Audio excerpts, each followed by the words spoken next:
Hello, कैसे हो आप सब। आज हम लोग पढ़ने वाले हैं क्लास 7 एसएसटी सिविक्स की चैप्टर 1, वो है ऑन इक्वालिटी। इक्वालिटी के बारे में हम लोग क्लास 6 में खूब सारे पढ़े। मीन्स हमें इक्वालिटी के ऊपर ध्यान रखनी है। ये हम लोग नहीं पढ़ी। इक्वालिटी मतलब समानता। तो भाई चैप्टर 1 है, कुछ डाउट नहीं ना।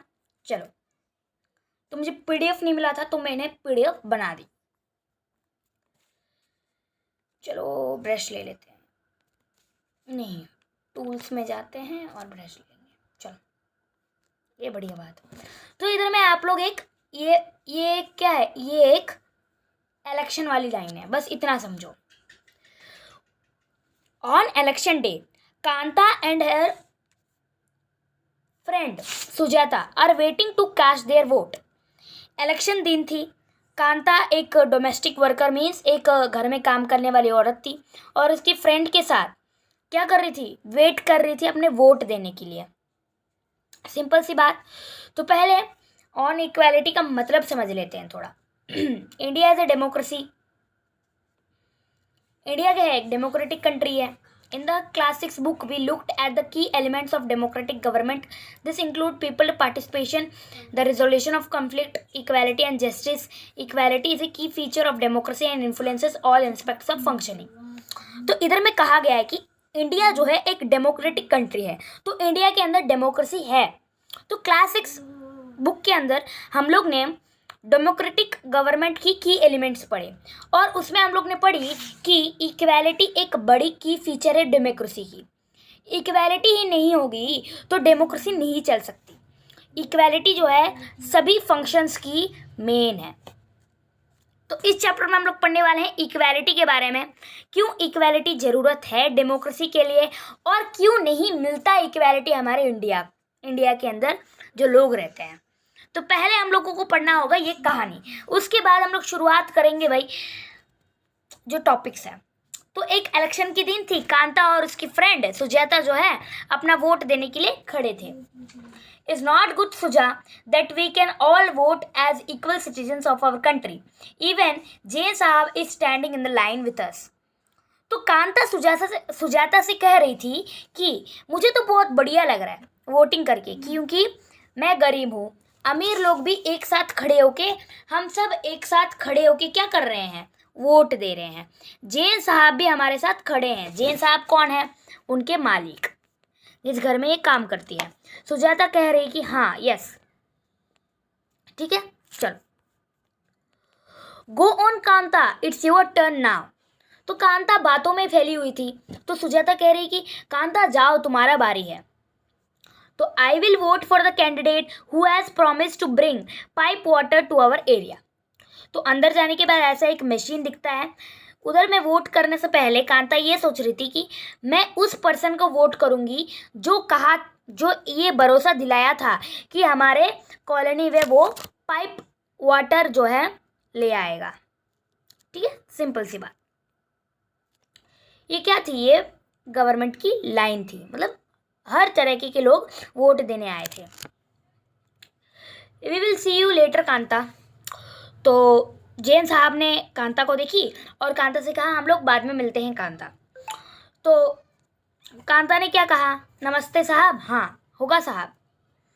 तो Gudiya has been running fever and I have to take her to the hospital, but I will have to finish the work at sahab's house first and ask for some advance.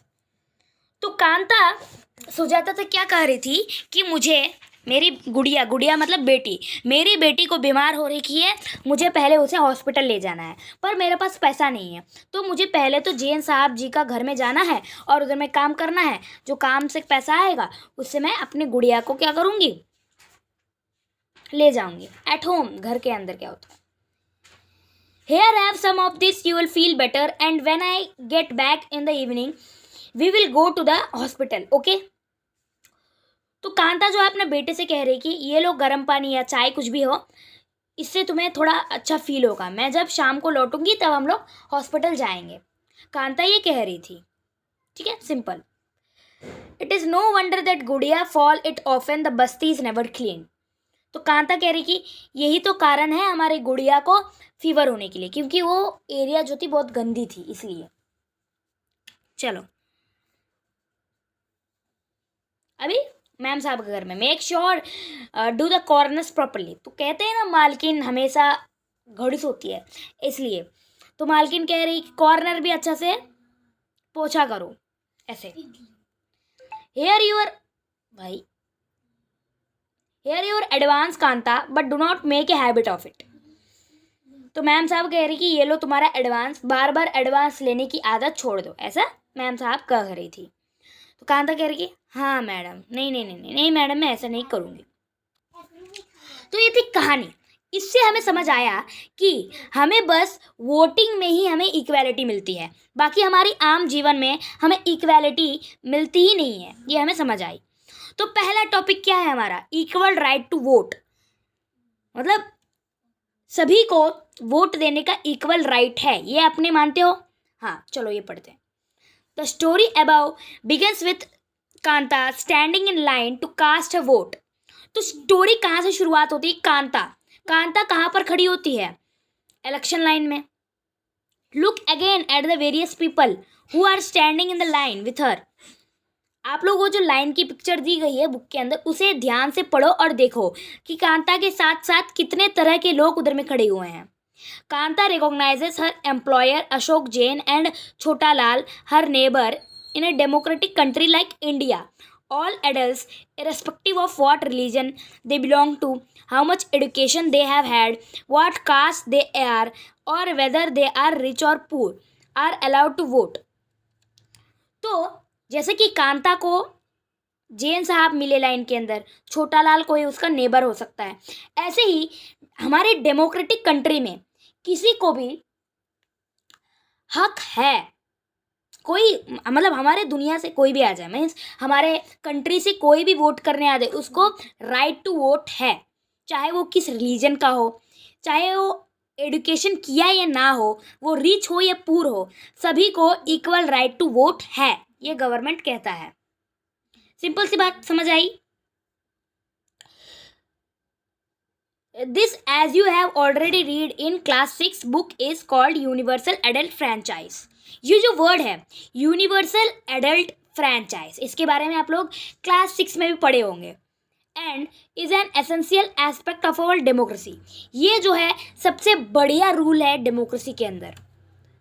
The idea of universal adult franchise is based on idea of equality because it states that every adult in a country, irrespective of their wealth and their community he belong to, has one vote. तो universal adult कहता है कि जो 18 साल के ऊपर है उनको एडल्ट कहा जाता है। एडल्ट चाहे वो किस रिलीजन का हो, किस मतलब वो धनी है या पूर है, उसको नहीं देखा जाएगा, सभी को एक ही वोट मिलेगा, मीन्स सभी एक वोट ही कर सकते हैं, उससे ज़्यादा तो कोई एक आदमी वोट नहीं कर सकता, सभी आदमी के लिए एक ही वोट है। तो Kanta is excited to vote and happy that she is equal to all of the others because each of them has one vote. तो कांता जो है बड़ी खुश हुई क्योंकि सभी लोग जो है एक ही लाइन में खड़े हुए थे और कांता ये सोच रही कि हाँ ये घड़ी आई ना शुभ घड़ी ऐसे। But as her day goes on, Kanta become less feel about what this equality really mean. जब जब दिन बढ़ता गया तब कांता को रियलाइज हुई कि नहीं, बस डेमोक्रेसी के अंदर ही हमारा राइट टू इक्वालिटी है, बाकी सब में हमारा ठुल्लू ऐसे मच रहा है। ठीक है, सिंपल सी बात। What is it that makes Kanta unsure? जो कांता के अंदर, जो मन के अंदर जो फीलिंग है ना, वो क्यों ऐसे हुई? Let us take a look at her daily life. तो हम लोग पहले तो डेली लाइफ के बारे में बात करते हैं। ये सेंटेंस ना मैं बता देती हूँ ऐसे नॉर्मली, क्योंकि इसमें पढ़ने का कुछ है नहीं। तो शाम को एडवांस लेने के बाद जो कांता होती है ना, वो हॉस्पिटल जाती है अपने बेटी के साथ। हॉस्पिटल जाने के बाद उधर में ना एक लंबा सा लाइन रहता है। गवर्नमेंट हॉस्पिटल थी, वो तो प्राइवेट हॉस्पिटल में नहीं ले जा सकती थी क्योंकि उसके पास इतना पैसा नहीं थी। इसके कारण कांता ने क्या किया, अपनी बेटी को गवर्नमेंट हॉस्पिटल में ले गई। तो गवर्नमेंट हॉस्पिटल में क्या होगा आप सबको पता है, बड़ी सी लाइन है और ठीक से इलाज भी नहीं होती। तो इससे हमें पता चलता है कि कांता जो है बस गवर्नमेंट में ही कांता को इक्वेलिटी मिल रही है, बाकी सब में कांता का इक्वेलिटी नहीं है। ये समझ आया आपको? सिंपली इतना है ना। चलो भाई आगे बढ़ते हैं। Recognising dignity. अभी डिग्निटी है, डिग्निटी को पहचानना। रिकॉग्नाइज मतलब वही है, तो डिग्निटी क्या होती है? डिग्निटी मतलब सेल्फ रेस्पेक्ट, रेस्पेक्ट को कहते हैं डिग्निटी। तो हमारे रेस्पेक्ट को कोई छीन लेगा तो हम लोग रोकेंगे क्या? नहीं ना, तो उसे समझेंगे। You had understood by now that the caste we are born into, the religion we practice, the class background we come from, whether we are male or female, these are often things that determine why some people are treated unequally. तो अभी आपको पता चला होगा जो उसकी religion है, जो उसकी कास्ट है, जो उसकी वेल्थ प्रॉपर्टी है, जो इसकी एजुकेशन है, ये सब मेजर चीज़ें हैं जिसके कारण हमारे दुनिया में क्या हो रही है? अनइक्वालिटी आ रही है। Om Prakash Valmiki and the Ansaris are being treated unequally on the basis of difference of caste and religion. तो आप लोग दो केस स्टडी पढ़ोगे, एक तो ओम प्रकाश वाल्मीकि का और एक तो अंसारीज का। उनका कास्ट और रिलीजन बेस में उनका अनइक्वालिटी होता है, ठीक है? समझेंगे। पहले डिग्निटी क्या होती है। When person are treated unequally, their dignity is violated. जब कोई व्यक्ति को हम लोग नीचा देखते हैं तो उस नीचा व्यक्ति का डिग्निटी जो रेस्पेक्ट होती है वो बहुत मतलब दुख आती है, मतलब बहुत दुख होती है उनको।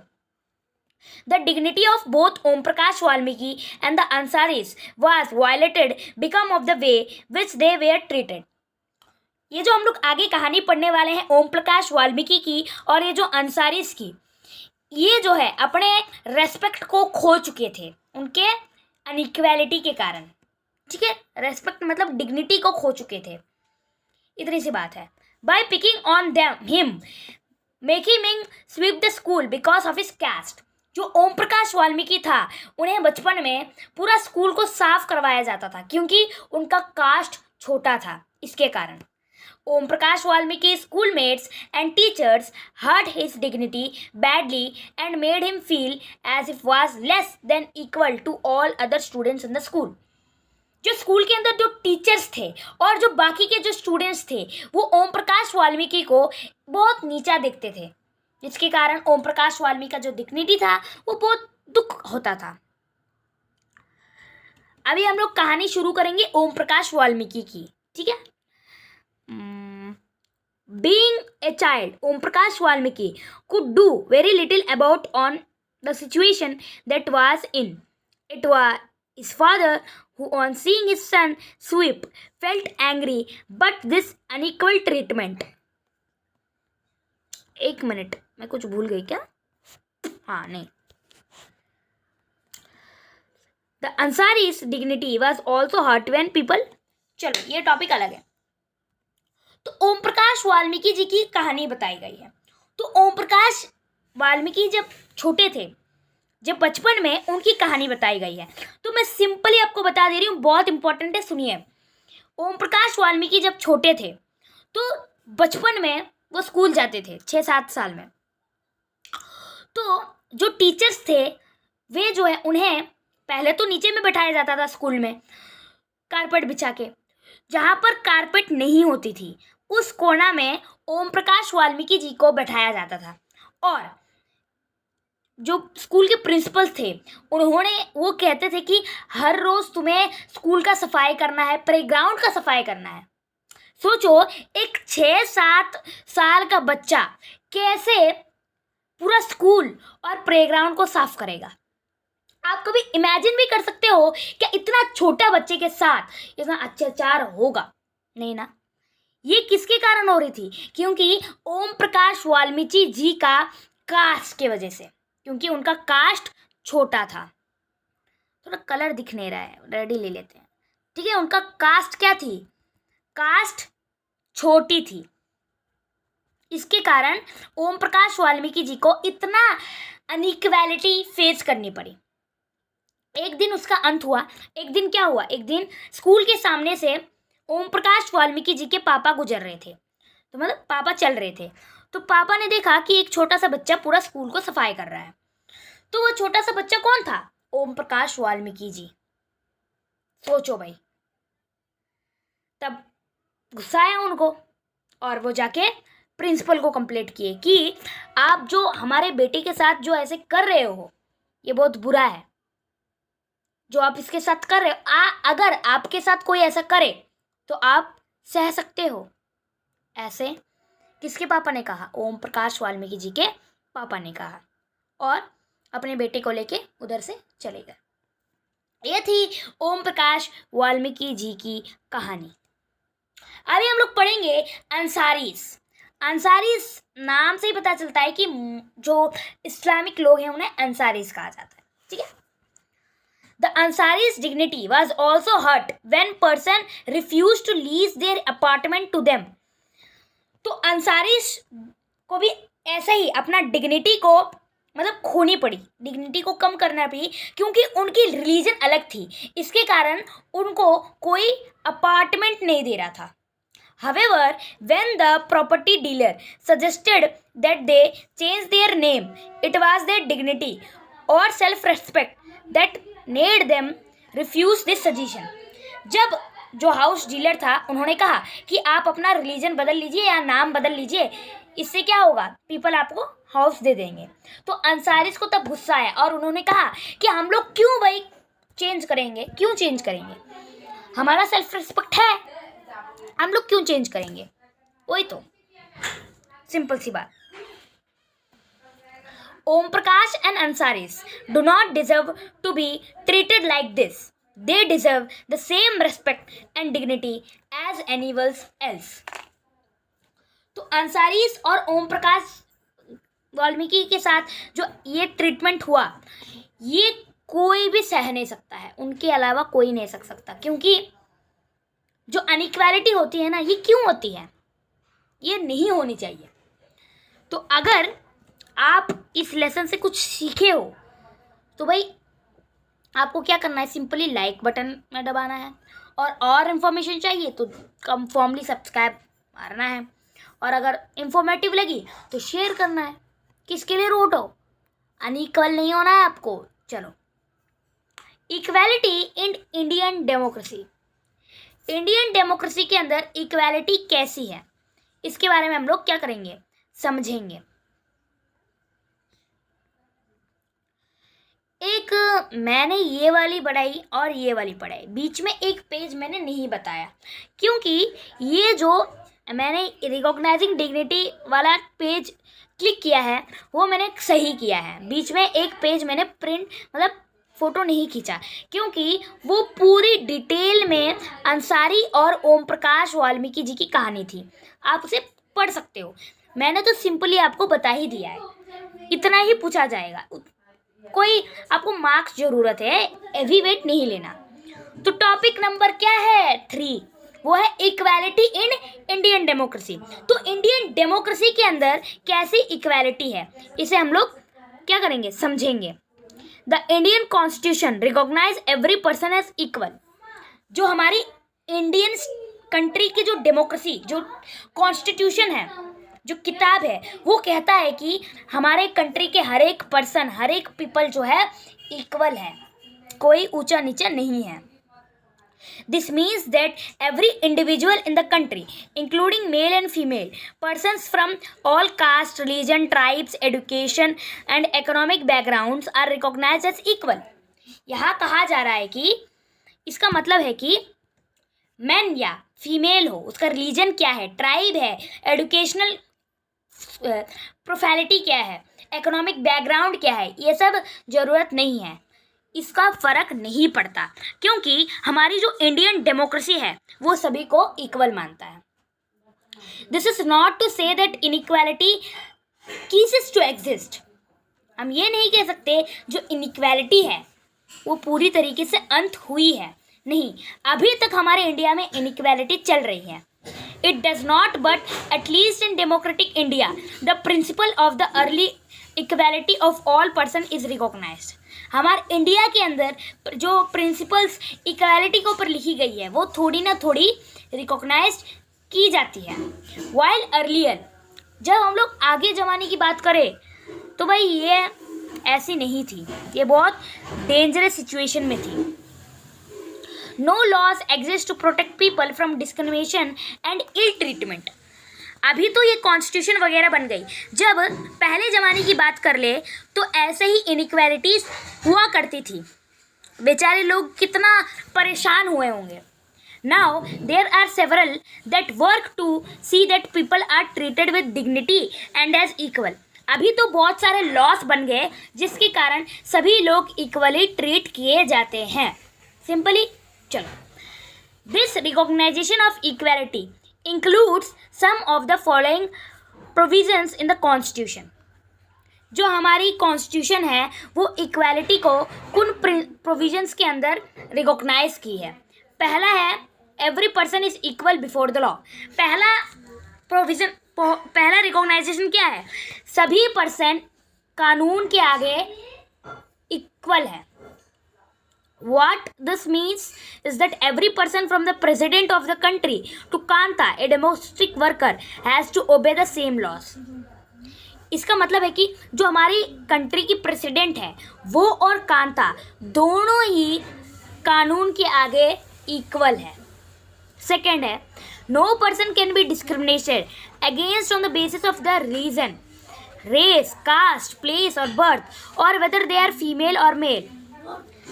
सेकेंड लॉ है, कोई भी पर्सन अनइक्वालिटी नहीं करेगा उसके रिलीजन के ऊपर, रेस के ऊपर, कास्ट के ऊपर, प्लेस के ऊपर और बर्थ के ऊपर। ऐसा अगर करे तो उसको जेल की जाएगी। थर्ड है कि हर एक पर्सन को हर एक जगह में परमिशन है, हर जगह जा सकते हैं, चाहे शॉपिंग मॉल हो, कहीं पर भी वो लोग जा सकते हैं। सिंपल सी बात।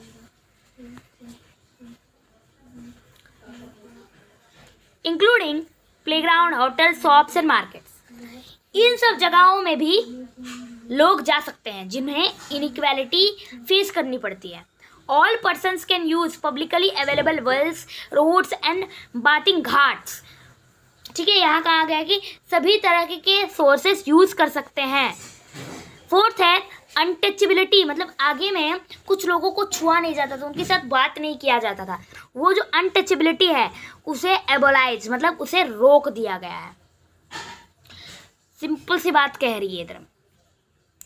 The two ways in which the government has tried to implement the equality that is guaranteed in the constitution is first through laws and second through government programs और schemes। दो तरीके से गवर्नमेंट क्या कर रही है, इक्वालिटी को implement कर रही है। पहला क्या कर रही है, कॉन्स्टिट्यूशन से, दूसरा कुछ प्रोग्राम्स और स्कीम्स से।